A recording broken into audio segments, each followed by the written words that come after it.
Khan sir को Khan sir बनाने में सबसे बड़ा योगदान किनका है? उनके दोस्तों का। क्योंकि हमने कभी सुना है आपको कहते हुए कि बहुत साथ दिया जब गरीबी के दिन, स्ट्रगल के दिन रहे होंगे। आपके दोस्तों का, आपके स्टूडेंट्स का, या कुछ ऐसे लोगों का जिनको हम नहीं जानते, या खुद खान सर का?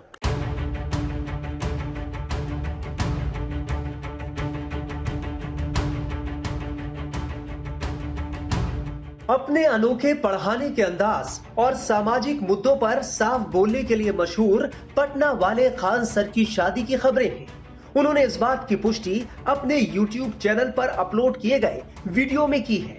युवाओं के बीच खास तौर से लोकप्रिय खान सर ने खुद अपने कोचिंग सेंटर में पढ़ाते वक्त इस बात का खुलासा करते हुए कहा कि जब भारत पाकिस्तान के बीच माहौल गर्म था, यानी युद्ध जैसे हालात थे, इसी बीच उन्होंने शादी कर ली। बताया जा रहा है कि शादी का प्रोग्राम प्राइवेट रखा गया था, जिसके बारे में किसी बाहरी शख्स को जानकारी नहीं थी। आखिरकार खान सर ने खुद ही स्टूडेंट को पढ़ाते वक्त इस बात की जानकारी दी। खबर है कि खान सर ने 7 मई को AS खान नाम की युवती से शादी की है। उनकी बेगम बिहार से ही है और इस शादी को बेहद निजी रखा गया था। खबर है कि खान सर की ओर से अब 2 जून को पटना में रिसेप्शन पार्टी का आयोजन किया जाएगा, जिसमें करीबी लोग और शुभचिंतक शामिल होंगे। टाइम्स नेटवर्क के कॉन्क्लेव में खान सर ने मुनीश देवगन के साथ खास बातचीत में अपनी जिंदगी से जुड़े तमाम सवालों के जवाब बड़े ही बेबाकी से दिए थे। खान सर को खान सर बनाने में सबसे बड़ा योगदान किनका है? उनके दोस्तों का। क्योंकि हमने कभी सुना है आपको कहते हुए कि बहुत साथ दिया जब गरीबी के दिन, स्ट्रगल के दिन रहे होंगे। आपके दोस्तों का, आपके स्टूडेंट्स का, या कुछ ऐसे लोगों का जिनको हम नहीं जानते, या खुद खान सर का? अब पहले से किसी को पता नहीं रहता है कौन टीचिंग में जाएगा। वैसे हमको फौज में जाना था। टीचिंग तो हमको अभी भी मतलब पढ़ाते हैं, लेकिन फौजें पसंद है, टीचिंग नहीं। तो हमको ना जब स्टार्टिंग करना था तो 3 दोस्त थे मेरे, सोनू, पवन और हेमंत। इन लोगों ने बहुत हेल्प किया और कोचिंग के लाइफ में लेके आया हमको हेमंत, खींच के ले गया, चलना भाई पढ़ो तो तनी मनी। तो वो बेगूसराय वाला एरिया आ जाता है ना, थोड़ा उस टाइप का। फिर वहां से आदमी पढ़ाना चालू किया। अब पढ़ाते पढ़ाते कब आदमी इधर ही रह गया समझ में नहीं आया। तो किसी को भी ये नहीं पता चलता है कि कौन क्या करेगा। हमको लगता है यहाँ जितने लोग बैठे हैं, जिस भी फील्ड में है, अब कोई स्टार्टिंग में उसको नहीं पता था कि हमको ये करना होगा। ये जिंदगी का उसूल है, चाहेंगे कुछ, होगा कुछ और मिलेगा कुछ। तो सब कुछ चाह लेने से जिंदगी हो जाती तो दुनिया जन्नत बन जाती। अच्छा, आजकल जो सबसे ज़्यादा सवाल उठता है कि जो मौजूदा शिक्षा प्रणाली है, क्या आपको लगता है उसमें बदलाव होना चाहिए? क्योंकि दुनिया बहुत आगे बढ़ रही है, कोडिंग की तरफ बढ़ रही है। हमारे यहाँ भी होता है, लेकिन उस लेवल पर अभी आपको लगता है क्या क्या चेंज होना चाहिए? क्या सोचते हैं खान सर? एजुकेशन सिस्टम में बस एक एजुकेशन और सिस्टम की कमी है। तो एजुकेशन, एक बात बताइए, हमको ये नहीं समझ में आता है। हम लोग बच्चों के सामने एक बड़ा अच्छा सा भाषण दे देते हैं कि शिक्षा का उद्देश्य होता है एक अच्छा इंसान बनना। वो माँ बाप बना देते हैं अच्छा इंसान। वो अच्छे माँ बाप रहेंगे, अच्छा परिवार रहेगा, सराउंडिंग ठीक रहेगी, हो जाएगा वहां पे। क्या उसको भाषण दे रहे हैं? उससे जिंदगी का एक बहुमूल्य समय खींच लिए, आप उसको इंडिपेंडेंट नहीं बना पाए। एक 4 साल अभी के टाइम पे ग्रेजुएशन, 2 साल पीजी, वो इस ग्रेजुएशन और पीजी के दम पर कुछ ही ऐसे ग्रेजुएट डिग्री हैं, जैसे बीटेक हो गया, एमबीबीएस हो गया, आप इक्विवेलेंट करते हैं कॉलेज ग्रेजुएशन वाले से। उस 6 साल का टाइम उससे लेते हैं। उस 6 साल के बीच में वो जब कंप्लीट करके आता है तो वो समाज में कुछ नहीं कर पाता है, वो फ्रस्ट्रेशन होने लगता है। उस 6 साल के बीच में उसे कितना हम स्किल्ड सिखा सकते थे। हर साल अगर 2 स्किल्ड भी सिखाते, 6 महीना बहुत होता है स्किल्ड के लिए, 6 अगर स्किल्ड सिखाते, आज हम लोग किसको, चाइना को ओवरटेक कर रहे होते। आज हमारे पास स्किल्ड की इतनी कमी है जिसका कोई हद नहीं। गांव में आप किसी से कह दीजिए एक टोस्ट बना दो, ब्रेड बना दो, नहीं बना पाते। उसमें क्या चीज रखा है? वो मशीन की खेल है, फर्मेंटेशन है, मशीन बना के दो। गाँव में आज कोई ब्रेड खाने जाएगा तो उसको कहेगा फोटानी भइले तो तरह, मतलब इस लेवल का चीज है। तो हम लोग को स्किल्ड जरूरी पड़ा। इंडिया एक ऐसा जगह है, एजुकेशन हम लोग का मेंटल लेवल को अपलिफ्ट करता है, लेकिन परिवार भी तो है, बूढ़े माँ बाप हैं, उनका इलाज भी कराना है, अपना पेट भी भरना है, सोशल रिस्पॉन्सिबिलिटी भी होती है। तो स्किल्ड हमें तुरंत पैसे दे सकता है, एजुकेशन उस चीज को अपलिफ्ट करने में हेल्प करता है। भाई पहले हम खड़े होंगे तब तो दौड़ेंगे, एजुकेशन है तो तुम दौड़ उसको, यार तू उतार देगा हाथ पैर उसका। तो ये चीज होना चाहिए। किस लेवल पे हमारे यहाँ गरीबी है? आज हम लोग ताज होटल में बैठ के ये डिसाइड कर रहे हैं कि सरकारी स्कूल में एजुकेशन कैसे अच्छा होगा। ये वैसा ही है जैसे फ्लाइट के बिजनेस क्लास में बैठ के आप डिसाइड कीजिए कि ट्रेन की जनरल डिब्बा कैसे ठीक होगा। कि आप सरकारी स्कूल से पढ़ के आए हैं, आप कई बार कहते हैं वहां जाके ये देखना पड़ता है कि भैया ऊपर से कुछ ना गिर जाए। बिहार सरकारी स्कूल में गेट बंद हो या ना हो, हम लोग की एंट्री हो जाती है, एग्जिट हो जाते हैं, 50 रास्ते खुले होते हैं, किधर से कूद के भागना है हम लोग को पता होता है। या मेरा छोटा सा फूट गया यहाँ पे ना, हम लोग स्कूल में पढ़ते थे तो ऊपर से एक टूट के गिर गया था। तो हमें ये देखना पड़ेगा कि हमारे कंट्री में किस लेवल तक गरीबी है। आप देखिए कि अगर गांव में कोई इंसान फल खरीद के ले जा रहा है ना, इट मीन्स या तो उसके घर कोई पूजा होगा या तो कोई बीमार पड़ा होगा, वो खाने के लिए नहीं ले जा रहा है, ये गरीबी है। और वहां हम लोग उसको कहेंगे एंटरप्रेन्योर बनो, अपनी कंपनी खड़ा करो। वो परिवार नहीं खड़ा कर पा रहा है, कंपनी खड़ा करेगा। और बढ़िया। अच्छा, चूंकि बहुत ही बढ़िया बातें कर रहे हैं, आपको 24 घंटे के लिए देश का शिक्षा मंत्री बना दिया जाए, क्या आप सबसे पहले बदलाव करेंगे? कुछ नहीं कर पाएगा इंसान, कुछ नहीं कर पाएंगे।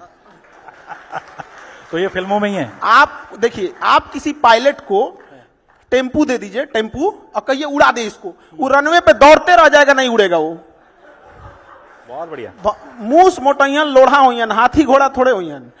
ये क्या मतलब बना के रखे हैं लोग। ऐसा लगता है कि जैसे मतलब एक टॉप लेवल चेंज कर देंगे तो सारा सिस्टम होगा, ऐसा नहीं हो सकता है। आप ग्राउंड लेवल पे जाके देखिए कितनी परेशानियां हैं। एजुकेशन सिस्टम को ना, शिक्षकों की भाषा मतलब समझ में नहीं। हम लोग तो सरकारी स्कूल में पढ़े थे तो कार्य बोलने की जगह टीचर कार्य बोलता था, तो हमको समझ में नहीं आता करना क्या है यहाँ पे। तो हमें एक टीचर और स्टूडेंट के बीच में इतनी ज्यादा डिस्टेंस बना के रख दिए, इतना प्रोटोकॉल बना के रख दिए हैं। आज 90% स्टूडेंट, उनको अगर क्लास में कोई टॉपिक नहीं भी समझ में आ रहा है, टीचर बोलेंगे समझ में आ गया तो हाथ उठा देगा। टीचर को पता होना चाहिए कि स्टूडेंट किस टॉपिक पे फंसेगा और किस टॉपिक पे नहीं फंसेगा। टीचर इतना कॉन्फिडेंस होना चाहिए, वो बता सकता है कि ये टॉपिक हर बच्चे को समझ में आया कि नहीं आया। वहां आपने जीएस में ये चकल्लस तरीके से समझाने का फॉर्मूला निकाला, ये कब आया सबसे पहले प्लान में कि भैया ऐसे समझा सकते हैं, ऐसे समझ आएगा जीएस? हम लोग जब स्टूडेंट थे ना तो टीचर लोग इतना लंबा लंबा बात बोलते थे, लोग समझ में नहीं आता था क्या बोले लोग। हम लोग को लगता था कि हम लोग पैदाइशी में कुछ मैन्युफैक्चरिंग डिफॉल्ट हो गया, हम लोग में कुछ लगता है पाठ पूर्जा कम है दिमाग में, समझ में उतना नहीं आता था। उसमें कुछ दोस्त सब जब हम लोग को समझाना चालू किए ना, तब समझ में आया कि भाई ये टीचर लोग जो है ना, ये गड़बड़ मतलब थोड़ा हाई लेवल पे लेके जा रहे हैं। तो हमको लगा कि नहीं, एक टीचर से ज्यादा उसका एक दोस्त बन के पढ़ाइए, फिर देखिए वो अपनी हर एक कमजोरियों को बताएगा वहां, और वो रेस्पेक्ट करेगा। रेस्पेक्ट में कभी कोई कमी नहीं आएगी। रेस्पेक्ट किसका करता है? इंसान, जिससे हमें कुछ सीखने को मिलता है।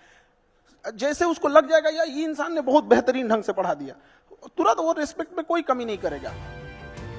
हमसे बातचीत के दौरान खान सर ने यह बताया था कि अगले 10 सालों में उनका क्या लक्ष्य है। कोविड के बाद जिस तरीके से आपकी पॉपुलैरिटी बढ़ी है, पहले तो आप काम शिक्षक रहे होंगे, लेकिन क्या आप अकेले बैठ के खान सर सोचते हैं कि भैया आप ठीक ठाक आ गए हैं, आगे क्या क्या करना है हमें अगले 10 सालों में? एज ए इंडिविजुअल क्या लगता है आपको? हमारा उद्देश्य यही था। एजुकेशन जब पढ़ाना हम चालू किए थे तो मेरे जिस बैच का फीस आज से 10 साल पहले भी 200 रुपये था ना, आज भी 200 रुपये है। और अगर उसका 10,000 भी करें तो पढ़ेगा। लेकिन हम कहना क्या चाहते हैं कि देखिए, ईमानदारी का मतलब ये नहीं होता है कि आपको मौका नहीं मिल रहा है तो आप नहीं लूट पा रहे हैं। ईमानदारी का मतलब होता है कि आपके पास मौका है फिर भी आप उसको साइड कर रहे हैं। तो हमारा उद्देश्य है कि एजुकेशन इतना आसान होना चाहिए ना कि एक मजदूर को भी समझ में आ जाए, कि मजदूरी करके भी आए ना तो समझ में आ जाए। यहाँ पे ऐसा नहीं होना चाहिए कि हम तो देखते थे कि तुम कल का क्लास नहीं किए बाबू, आज समझ में नहीं आएगा। क्या चीज बता रहे? तो घर का ढलैया कर रहे हैं क्या कि दूसरा तल्ला नहीं ढाले तो तीसरा नहीं ढलाएगा? ये कोई बात है? क्यों नहीं समझ में आ सकता है? हाँ, थोड़ा लिंकेज होगा, कुछ टॉपिक ऐसे होते हैं जो नहीं समझ में आता, तो बच्चों के दिमाग में ये भर दिया गया। तो एजुकेशन इतनी आसान होनी चाहिए, किसी को समझ में आए, इतनी सस्ती होनी चाहिए, कोई भी अफोर्ड कर सके, और जो भाषा शैली ये और रिजल्ट ओरिएंटेड होना चाहिए कि हम जो पढ़ा रहे हैं वो आना चाहिए। अभी हाल ही में रिजल्ट ओरिएंटेड की बात बताते हैं। तो बिहार में एक एग्जाम हुआ बीपीएससी, वो बिहार का सबसे बड़ा एग्जाम होता है, स्टेट पीसीएस होता है। इसलिए आपने काफी प्रोटेस्ट भी किया है? अभी तो प्रोटेस्ट चल ही रहा है, जब तक जीतेंगे नहीं तब तक प्रोटेस्ट चालू रहेगा। तो उसमें क्या हुआ, इतने क्वेश्चन आए कि इंक्वायरी बैठा दी गई हमारे ऊपर कि कहां से क्वेश्चन आ गया, जबकि वो क्वेश्चन हमने फ्री ऑफ कॉस्ट दिया था, 6 महीना पहले दे दिए थे। तो हम तो कभी कभी डर लगता है कि इतना भी क्वेश्चन ना आ जाए कि लोग हमारे ऊपर उंगली उठाने लग जाए। तो बस यही मेरा 3 उद्देश्य है, और एजुकेशन को एकदम सस्ता करना है। अब मेरे यहाँ जैसे बिहार है, वहां से हजारों की संख्या में बच्चे कोटा जाते थे, और कोटा में ना ऐसा हो गया था कि ये बच्चा आया है, लड़का या लड़की कोई स्टूडेंट, निकाल, इससे पैसा निकालो, हॉस्टल, मेस, ये वो। हम लोगों ने क्या किया कि ना कुआं प्यासा के पास जाए, ना प्यासा कुएं के पास आए, जगह जगह कुआं खुदवा दे, जो जहां है वहीं से पानी लो। तो कोटा से जितने टीचर्स थे उन लोगों को हम लोगों ने पटना लाए, एफोर्डेबल बनाए, और आज वही फीस जो कोटा में 2.5 लाख 2 लाख थी, एग्जैक्ट वही टीचर्स हम लोग ने पटना में पढ़ा दिया। 2-3 हजार रुपये वो ऑनलाइन दे के पढ़ सकता है, यूपीएससी में भी वही कर सकता है। तो उद्देश्य यही है कि एजुकेशन आसान, सस्ती और समझ में आए सब।